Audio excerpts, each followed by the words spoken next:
అందుకనేసి నేను పాలక్ పన్నీర్ మా అబ్బాయి గురించి చేస్తున్నాను. ఫస్ట్ పాలకూర కడిగి ఈ పాలకూర అంతా కడిగి గిన్నెలో పెట్టి ముందు ఉడకబెడుతున్నాను. దీన్ని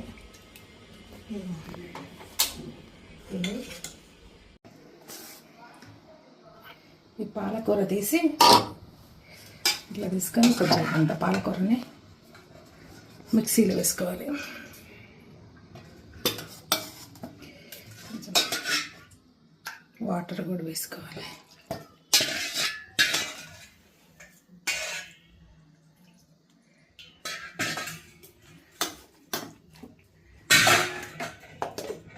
దీన్ని మిక్సీ పట్టుకోవాలి. కొంచెం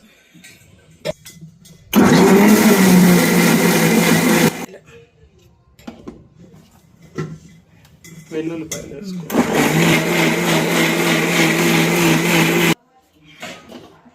బాణలు పెట్టుకోవాలి. దీంట్లో నెయ్యి వేసుకోవాలి. నెయ్యి కొంచెం ఎక్కువ వేసుకోవాలి.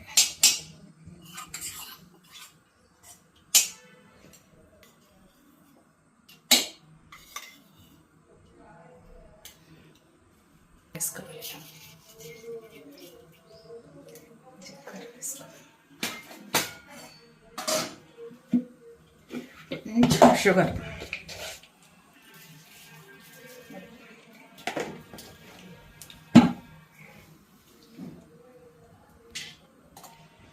కొంచెం లవంగాలు ఒక 4-5, కొంచెం దాల్చిన చెక్క, బిర్యానీ ఆకు,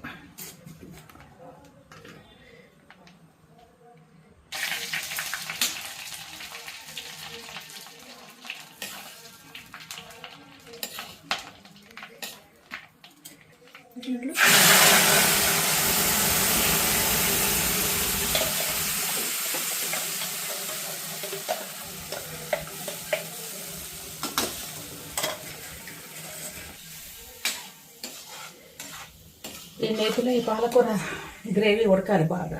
కొంచెం దీనికి తగినంత సాల్ట్, పచ్చిమిర్చి వేసినట్టు కారం అక్కర్లేంటి కారం దీంట్లో. దీన్ని బాగా కొంచెం ఉడకనివ్వాలి. బాగా ఉడకనిచ్చిన తర్వాత నేను పన్నీర్ ఇంట్లోనే చేసుకున్నాను. ఇంట్లో చేసుకున్న పన్నీరే దీంట్లో వేస్తాను.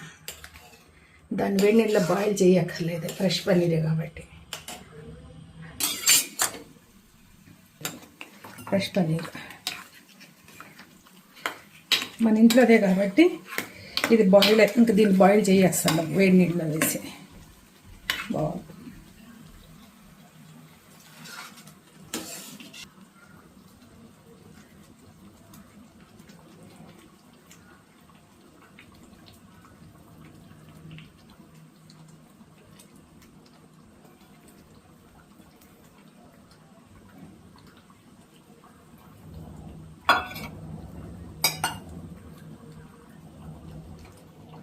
దీన్ని సిమ్లో పెట్టి బాగా సగం కాసేపు ఉడికించుకుంటే నెయ్యి పైకి తింటుంది. పెట్టేస్తే ఇది సగం కాసేపు ఉడికి పైకి వచ్చేస్తుంది. పాలక్ పన్నీర్ రెడీ. ఇట్లా గ్రేవీగా ఉంచగానే కొంచెం ఉండగానే దించేసుకుంటే బాగుంటుంది. చపాతీలో పూరీలోకి బాగుంటుంది. ఒక బౌల్లో తీసుకోవాలి. పాలక్ పన్నీర్ రెడీ.